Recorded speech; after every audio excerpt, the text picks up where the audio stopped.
Calling all Pac-Man, Tetris, and Mario Kart lovers, did you know Microsoft Edge has these plus more vintage games on the extension site? See the full list. This is a fun little example of Microsoft doing something dumb. I don't know what unique lack of brain function you have to land a job as a Microsoft social media manager and then tweet this. But other than this, there was also a point in time where the Microsoft store decided that hosting an awful Unity game featuring none other than the definitely not copyrighted King K. Rool was okay. This garbage was released in 2019 and for some reason has remained on the store since. So why not do God's work and take an honest look at what Microsoft's storefront has to offer? The boot up screen is this wonderful PNG of King K. Rool from Smash Ultimate, followed by the Made with Unity watermark. King K. Rool spinning 180 in the middle of the screen is a terrific way to invite us to the hell we're about to endure. Something worth mentioning is that when playing this game for the first time, access to personal data is requested. So now King K. Rooler has access to my profile information and my friends list. Well, that's comforting. Once you sign in with a profile, you're welcome to exactly the shit you would expect. It's an obby served with garbage physics and controls. Also, I like that you need to select a profile on the menu screen,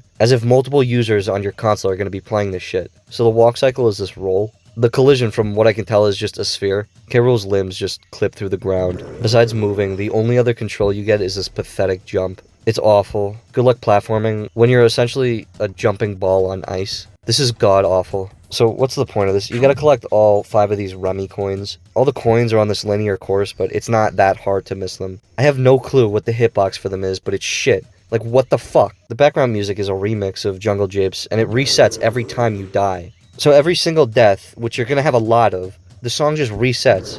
It's a staple of bad games. Every single fucking death, it's the beginning of Jungle Japes.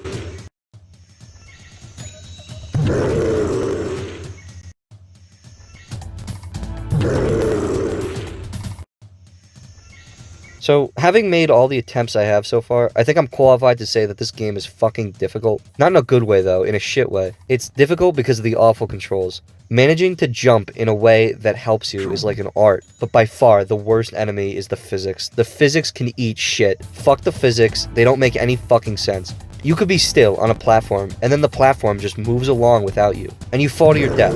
What the fuck? When you finally get farther than you ever have before, this is when you start to get scared. You know that at any moment, bullshit could happen, but all the while, you need to look out for the Remy coins. And if the physics smack you, heart drop. It's like getting stabbed. No pain hurts more. After 15 minutes, I managed to get the final Remy coin, and god damn it. So there's a level 2. The Brawl remix of Sticker Bush Symphony is now accompanying this garbage. This is where platforms not acknowledging that you're on them becomes a real bitch. There's 3 major parts where keeping up with a moving platform is imperative. Even if you get used to them, good luck getting past all the even more precise platforming. This is garbage. Fighting with the controls and physics has been a nightmare, I can't say it enough. I know that this wasn't intended to be good, but I don't care. Fuck this. Messing around enough, I started to figure out how the controls work beyond what you would assume. So if you hold down A while you're upside down, you float up. So if you rotate slowly enough, you can just spin into oblivion. Even with this knowledge, it's still impossible. So after dying and dying and dying, you get to this rainbow that's supposed to shoot you up and backwards onto a platform that's floating in the sky. However, there's this one part of the rainbow where the edge is popping out, and you can get caught on it. After doing this so many times, it becomes like a routine. The Remy coin here is between the blue and green stripes on the rainbow, so you gotta line yourself up and pray to God. If you make it, pat yourself on the back because you're now at the final stretch. There's a sign here telling you to watch out for the wind. What? Okay. So you take one step to the right and get a big middle finger because you get fucking blown away. I should have known that, right? I should have known that the platform was going to divert like that. That's great. If you do manage to get past that without the ground giving you a hard time, you get sight of a rocket ship. If you line yourself up and get across these platforms, well, congratulations.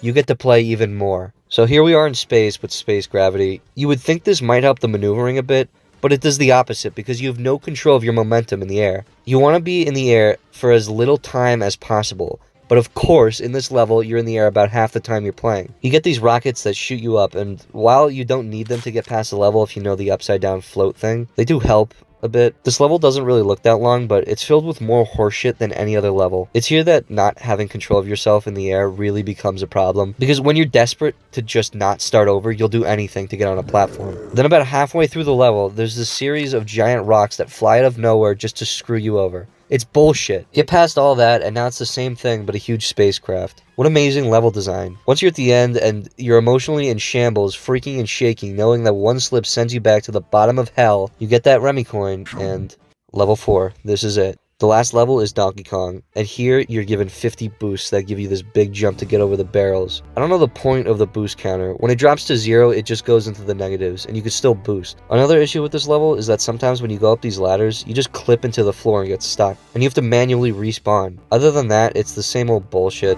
Get to the top and holy fuck, it's Donkey Kong. Touch him and go to hell, because you get flung so far out of bounds, you won't automatically respawn. You have to pause and respawn from there. I wasn't sure what to do here, but after a bit of time, I managed to notice the T-posing Phineas in the background, and with that, I knew what I had to do. I had to get past the DK and touch the Phineas. So with my hands sweating, my heart pumping, I got a barrel out of the way, and I made the jump, and the creator's credit card info. The end. It's expired. Well, he drops his Twitch and apparently has quite the following. I've never heard of this guy. Maybe I'm arrogant. Fuck this game, and if you wait past this screen, there's a secret room filled with unfunny garbage. Shitty Unity games are nothing rare, and they never will be, but there's something special about this one. It's an intentionally bad game that uses copyrighted trash and is still up on the Microsoft Store. Since its release, there's also been a sequel that's still up on the Microsoft Store. Maybe I'll check it out one day. I don't know. I don't know how Microsoft's quality filter works, but I'm pretty sure it doesn't exist.